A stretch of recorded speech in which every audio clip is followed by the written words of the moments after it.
Hey guys, hope you're all doing well. Now, in this video, I thought it'd be a good idea to revisit one of the least talked about locations from the second Jurassic Park film, the InGen Worker Village. Originating from Michael Crichton's second novel, this small town was built on Isla Sorna in the 1980s, and was constructed to accommodate the Site B workers on the island. Being written in a nearly identical fashion to that of the novel, the movie's version of the worker village is run completely off of geothermal power through its harvesting of the volcanic activity that runs beneath the island's crust. In The Lost World, we're shown the dilapidated ruins of the town directly after the famous long grass scene. Nestled at the base of a steep cliff near these killing grounds, the worker village is shown to be overrun with an unhealthy amount of velociraptors. The tiger-striped pack of the second film are shown to have claimed this area as their territory, and defend it ferociously during the last bit of the film's island action. Now, in the movie, we only get to see 4 buildings in the worker village. These are the kiln house, which helped harness the Earth's geothermal power, also the site where Kelly kills the lone raptor, the gas station, where Ian flees from one of the pack members, the boarding house, where several of the workers would actually live, and of course, the operations building, in which Nick Van Owen would radio the off-island engine reinforcements for help.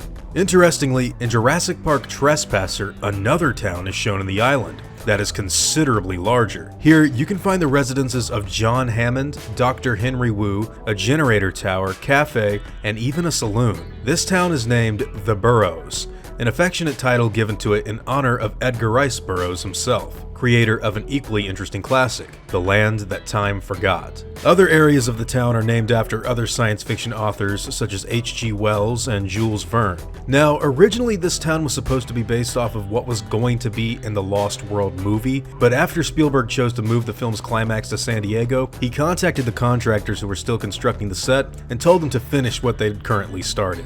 Since only the kiln house, gas station, operations building, and boarding place were complete, that's all that we saw in the movie. Now, surrounding the compound was an electrified fence, broken only by a gate which resembled the one that we saw on the perimeter fence in Jurassic Park. This fence was likely made to keep young dinosaurs from venturing close to any of the InGen workers. Site B's setup was interesting in that its control relied on the scientists releasing the animals into the wild in order to mature a bit before their eventual recapture was carried out, where they would then be sent off to Jurassic Park. If Malcolm knew about any of this, I'm sure he'd say that it was a disaster waiting to happen. And sure enough, when Hurricane Clarissa hit the island, all hell broke loose. Wiping out most of the man-made structures and boundaries that had been set up by InGen, the storm eventually forced Hammond to evacuate the people living there. Now, the exact date of the storm is never honestly elaborated upon in the film canon itself, but the shooting script for the second movie states that it hit the island 24 months before Hammond summoned Malcolm to his mansion home.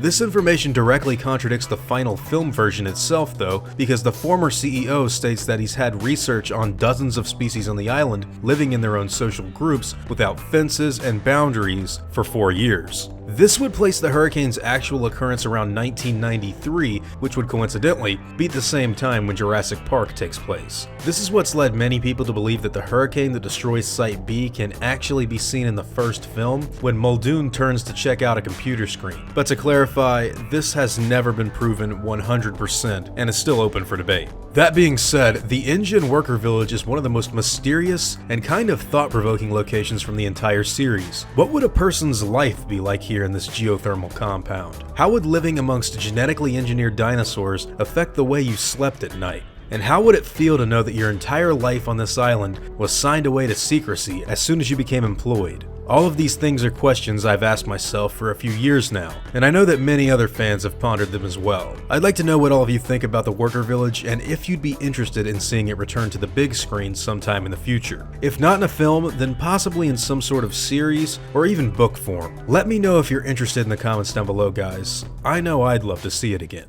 Now, before I go, I want to thank my game wardens, as well as all of my InGen executives, like Polly Futter. I'd also like to thank my park workers and InGen hunters as well. It means the world to me that you guys enjoy what I do so much, and I seriously am eternally grateful for every ounce of support that you've shown me. I could honestly never say thank you enough. Now, I'd like to thank you all for watching this video, and hope that you all enjoyed today's content. If you feel like I deserve it, I'd appreciate the like and hope that you'll consider subscribing if you're interested in hearing from me again. I'll see you all in the next video, guys. And as always, take it easy.